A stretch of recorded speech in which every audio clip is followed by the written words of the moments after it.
찬송가 435장입니다. 찬송가 435장으로 함께 찬양 드리겠습니다.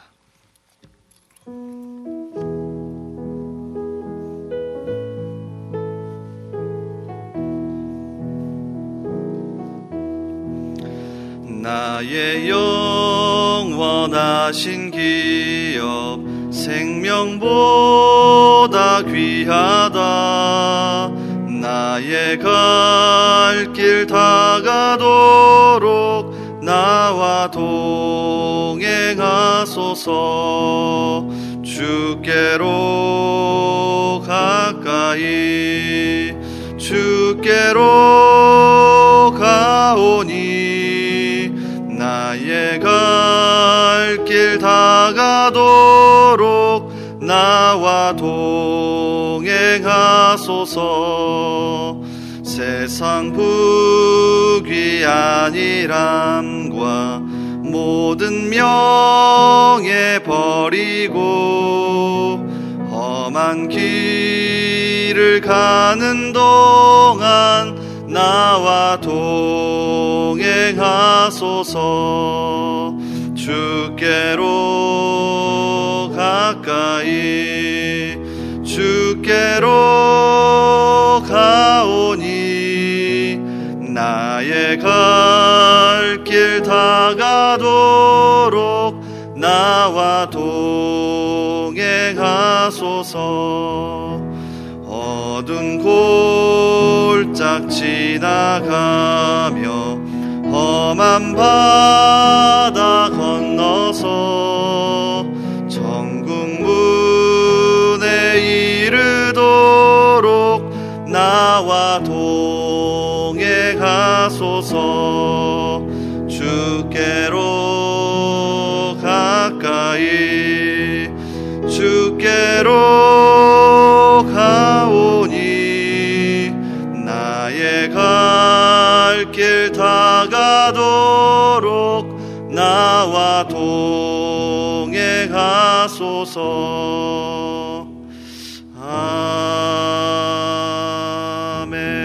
아멘. 우리 기도하겠습니다.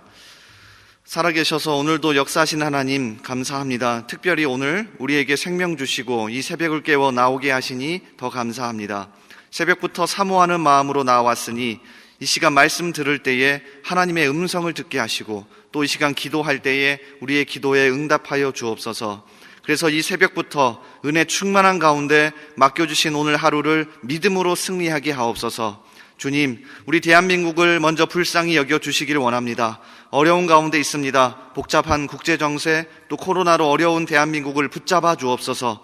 지혜와 용기를 주셔서 어려움을 극복하게 하시며 이럴 때일수록 서로 하나가 되게 하여 주옵소서. 주님, 우리 교회를 불쌍히 여겨 주옵소서. 매일 진행되는 오늘의 기도 333 특별 기도를 통해 하나님의 살아계심을 경험하게 하시며 사명감이 불타오르게 하옵소서. 또한 모든 예배와 강단의 말씀을 통해 성도들이 회복되게 하옵소서. 주님, 성도들의 삶을 붙잡아 주시고 특별히 직장과 가정과 학교와 삶의 모든 터전이 살아나게 하옵소서. 또한 대전중앙의 이름으로 살아가는 모든 성도들이 안전할 수 있도록 오늘도 지켜 주옵소서. 오늘의 우리의 기도를 들으시고 오늘도 함께 하시는 예수님의 이름으로 기도하옵나이다. 아멘. 오늘 하나님께서 우리에게 주시는 말씀은 신약성경 사도행전 12장입니다. 사도행전 12장 20절에서 25절까지의 말씀입니다. 사도행전 12장 20절에서 25절까지의 말씀입니다. 우리 한 절씩 교독하겠습니다.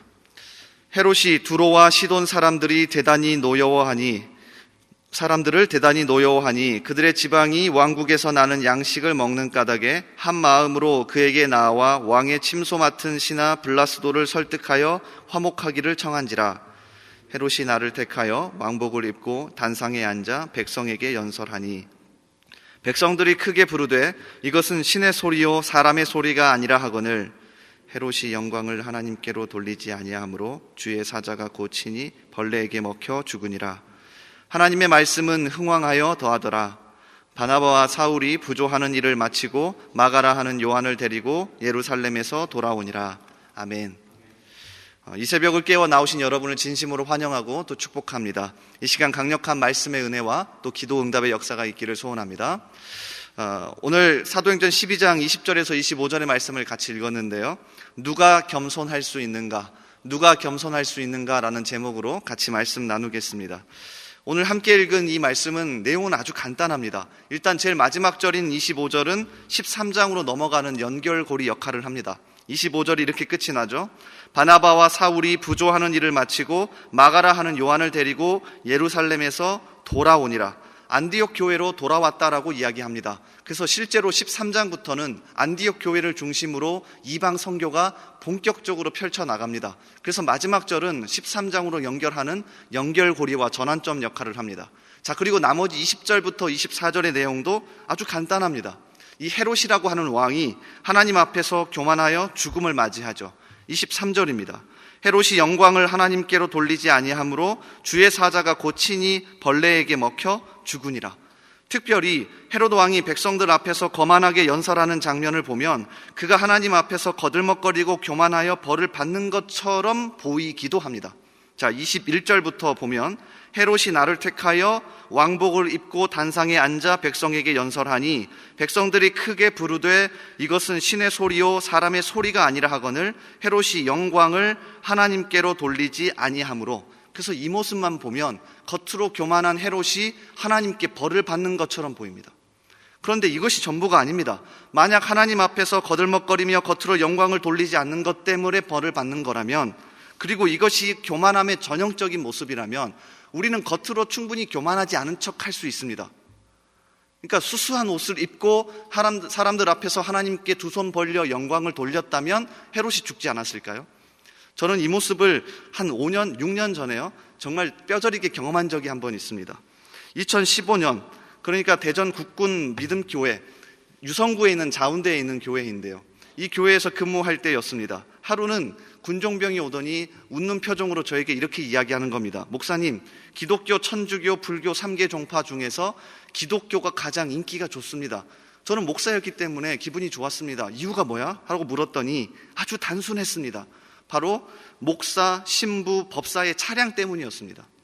그 당시 불교 법사의 차량은 흰색 벤츠였고 천주교 신부의 차량은 검은색 소나타였고 교회 목사인 저의 차량은 흰색 모닝이었습니다.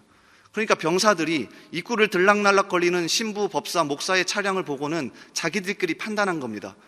흰색 벤츠, 검은색 소나타, 흰색 모닝, 이건 누가 보아도 교회 목사가 가장 겸손해 보이지 않습니까? 그래서 아이들끼리 소문이 난 겁니다. 야, 3개 종파 중에서 그래도 목사가 제일 겸손한 것 같아. 이 얘기를 군종병이 해주는데 사실 저는 기분이 그리 썩 좋지 않았습니다. 두 가지 때문이었는데요. 첫 번째는 야, 나는 이제 모닝을 벗어나기 힘들겠구나. 그래서 사실 지금도 모닝을 타고 있습니다. 그리고 두 번째, 이게 더 중요한 이유인데요. 겉으로 충분히 겸손한 척할 수 있겠구나. 제가 흰색 모닝을 타서 겸손한 게 아니었습니다. 그냥 겉모습을 보고 사람들은 판단하기에 나름이었죠. 그러니까 사실 오늘 말씀을 읽고 헤롯이 영광을 하나님께로 돌리지 아니하므로 헤롯이 나를 택하여 왕복을 입고 단상에 앉아 백성에게 연설하니 라는 구절만 읽고 야, 역시 헤롯이 겉으로 거들먹거리고 교만해서 하나님께 벌받았다 라고만 생각하신다면 큰 착오라는 거죠.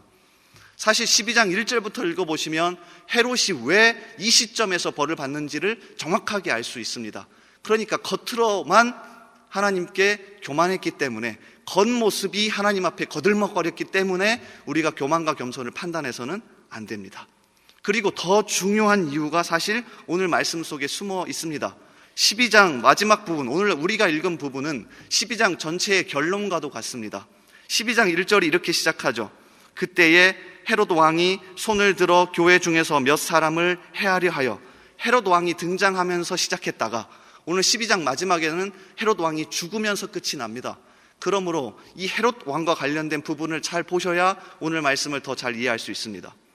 헤롯이라고 하는 사람은 아기 예수를 죽이려고 했던 헤롯 대왕이 아닙니다. 이 헤롯 대왕의 정확하게 손자입니다. 헤롯 대왕은 강력한 왕권을 가진 사람이었죠. 그러다가 그가 죽으면서 아들이 여러 명이었는데 이 아들들에게 지역이 분할됩니다. 그래서 아마 분봉왕이라고 들어보셨을 겁니다. 그래서 각각 나누어져서 통치하다가 바로 이 오늘 12장 1절에 등장하는 헤롯 왕 손자입니다. 정확하게 헤롯 아그리빠 1세를 이야기하는데, 바로 이 헤롯 아그리빠 1세 때 헤롯 대왕만큼 통치 영역이 확대됩니다. 이유가 있는데요. 당시 로마의 3대 황제였던 칼리굴라, 그리고 로마의 4대 황제였던 글라우디오가 이 헤롯 아그리빠 1세와 친했습니다. 그래서 이 로마 황제의 권력을 힘입어서 팔레스타인 지역에 절대 권력자가 탄생한 겁니다. 그러니까 12장 1절은 단순한 시작이 아닙니다. 그때에 헤롯 왕이 손을 들어 교회 중에서 몇 사람을 해하려 하여라는 구절은 단순하게 왕 한 명이 교회를 해하려 했다는 게 아니라 오랜만에 팔레스타인 지역에 엄청나게 힘을 가진 사람이 등장했고, 이 힘을 가진 사람이 팔레스타인 지역만 좌지우지하는 게 아니라 하나님의 교회도 건드리기 시작했다는 게 바로 12장 1절의 시작입니다. 실제로 오늘 20절 말씀을 읽어보시면 헤롯이 두로와 시돈 사람들을 대단히 노여워하니, 두로와 시돈은 이스라엘과 원래 친한 사이가 아닙니다. 그런데 헤롯 왕이 두로와 시돈 사람들을 노여워했다는 이야기를 듣고 얼마나 강력한 왕권이었는지 두로와 시돈 사람들이 어떻게든 사람을 섭외해서 이 왕에게 잘 보이고 싶어 했습니다. 그 정도로 강력한 절대 권력자 헤롯이 누구를 건드리기 시작하는 겁니까? 하나님의 교회와 성도들을 건드리기 시작한 겁니다. 실제로 사도 요한의 형제였던 야고보를 칼로 죽여버립니다. 두 번째로 대표적인 사도였던 베드로를 감옥에 가두죠. 자, 이 부분이 중요합니다. 여러분, 사도행전을 계속해서 묵상해 보셨으면 알겠지만 이미 4장과 5장에서 베드로는 감옥에 갇힌 적이 있습니다. 그리고 그때마다 하나님이 기적적으로 풀어주셨고 성도들은 더 강력하게 기도하고 믿음이 성장했죠. 근데 12장은 분위기가 조금 다릅니다. 12장에서 베드로가 감옥에 갇혔다는 소식을 듣고 사람들이 모여서 몰래 기도합니다. 그리고 실제적으로 베드로가 풀려났고요. 걱정하고 있을 성도들을 향하여서 달려갑니다. 그리고 문을 두드렸죠. 그때 로데라고 하는 여자아이가 나와서 베드로를 확인하고는 문도 열어주지 않은 채 너무 기뻐서 기도하던 사람들에게 갔습니다. 베드로가 살아왔습니다. 우리가 기도한 대로 살아왔습니다. 근데 사람들의 반응은 싸늘합니다. 12장 15절을 보십시오. 그들이 말하되 내가 미쳤다 하나 여자아이는 힘써 말하되 참말이라 하니 그들이 말하되 그러면 그의 천사라 하더라. 헤롯이라고 하는 절대 권력자가 등장하면서 12장부터 분위기가 심상치 않습니다. 분명히 4장과 5장에서는 성도들이 힘을 합쳐 기도하고 믿음이 점점점 강해져 왔는데 절대 권력자 앞에서 흔들리기 시작하는 거예요. 자, 이때 오늘 말씀입니다. 헤롯이 너무나도 쉽게 죽어버립니다. 23절, 헤롯이 영광을 하나님께로 돌리지 아니하므로 주의 사자가 고치니 벌레에게 먹혀 죽으니라. 당시에 가장 유명한 역사가였던 요세푸스가 이 헤롯 아그리빠 1세의 죽음을 정확하게 기록해 놓았습니다. 심한 통증이 그의 배에서 일어났다. 통증은 너무나도 격심해져서 그는 그의 왕궁으로 옮겨졌으며 거기에서 닷새 후에 죽었다. 그리고 한 줄을 더 남겨놓았습니다. 너무나도 갑작스러운 죽음이었다. 역사가가 보기에도 말도 안 되게 갑자기 죽어버리는 죽음이었습니다. 왜냐하면 절대 권력자였거든요. 자, 그러면 당시의 성도들과 그리고 이 사도행전 12장의 기록을 읽는 후의 성도들이 이 모습을 보고 뭘 깨달았을까요? 강력한 절대 권력자, 오랜만에 등장한 팔레스타인 전 지역을 벌벌 떨게 하고 교회도 벌벌 떨게 했던 헤롯이 주의 사자가 친히 곧 벌레 먹어 죽은지라. 이 말씀을 읽으면서 머릿속에 또 마음속에 깨달았을 겁니다. 헤롯이 절대 권력자가 교회를 또 하나님의 나라를 또 이 나라를 움직여가는 게 아니라 하나님이 인도해 가시는구나. 하나님이 주권자시구나. 하나님이 이끌어 가시는구나. 이 사실을 깨달은 겁니다. 그러니까 12장의 결론부 오늘 우리가 읽은 이 부분은 사실 단순하게 교만과 겸손만을 이야기하는 게 아니라 하나님이 우리를 주관하고 계신다는 걸 볼 수 있어야 한다고 우리에게 강력하게 이야기하는 겁니다. 그리고 사실 이 부분은 처음에 이야기했던 교만과 겸손과도 연결됩니다. 오늘 설교의 제목이 기억나십니까? 누가 겸손할 수 있습니까? 두 손 벌리고 하나님이 하셨습니다 할렐루야라고 외칠 수 있는 사람이 아니라 겉모습은 조금 볼품 없고 그렇지 않더라도 교양이 없더라도 내 마음과 중심은 여전히 내 삶의 모든 터전에서 하나님이 주관하신다고 믿고 보는 사람이 겸손할 수 있습니다. 오늘 하루도, 아니 평생 그렇게 살아갈 수 있는 저와 여러분 되기를 주님의 이름으로 소원합니다. 우리 이 시간 같이 기도하길 원하는데요, 말씀을 붙잡고 먼저 같이 기도합시다. 하나님, 우리 가운데 하나님이 역사하고 주권자이심을 볼 수 있는 눈을 더하여 달라고 기도합시다. 정말로 어려운 시대를 살아가지만 하나님이 아니라 다른 것이 우리를 이끌어가는 것처럼 보이지만, 우리가 그렇게 흘러가는 것처럼 보이지만 그렇지 않습니다. 하나님이 여전히 지금도 살아계시고 우리를 인도해 가시고 우리의 주권자라는 사실을 볼 수 있는 눈을 달라고 이 시간 말씀을 붙잡고 기도합시다. 또 우리 교회와 우리 나라를 위해서 기도해 주십시오. 하루속히 이 위기가 벗어나게 하시고 서로 하나가 될 수 있게 해달라고 기도하십시오. 또 우리 중앙유아교육원을 위해서 기도해 주십시오. 리모델 공사와 원화 모집이 원활하게 이루어질 수 있게 하시고, 또한 이번 기회를 통하여서 우리 대전중앙교회가 정말 아이들 교육에 있어서 잘 초석 기초를 놓을 수 있게 해달라고 이러한 기도 제목들로 이 시간 우리 함께 기도하겠습니다. 주님 이름 한번 부르고 같이 기도합니다. 주여, 아버지 하나님, 이 시간 함께 먼저 말씀을 붙잡고 기도하기를 원합니다. 주님, 우리가 이 새벽을 깨워 먼저 나와 말씀 듣고 말씀을 붙잡고 기도하게 하시니 감사합니다. 아버지 하나님, 오늘 말씀 속에서 헤롯 왕이 겉으로 거들먹거리고 겉모습이 별로 좋지 않아서 벌을 받는 것처럼 보이지만, 주님 그러한 모습도 있겠지만 12장 전체에서 헤롯이 보여주었던 태도, 하나님의 절대 권력 앞에서 하나님 벌벌 떨고 정말로 이 절대 권력자 앞에서 벌벌 떨었던 아버지 우리의 모습을 보게 됩니다. 주님, 우리는 이 시대를 살아가면서 어떻습니까? 하나님, 우리는 이 시대를 살아가면서 여전히 하나님이 아니라 다른 어떤 것이 우리를 이끌어간다고 생각하진 않습니까? 우리를 불쌍히 여겨 주시옵소서.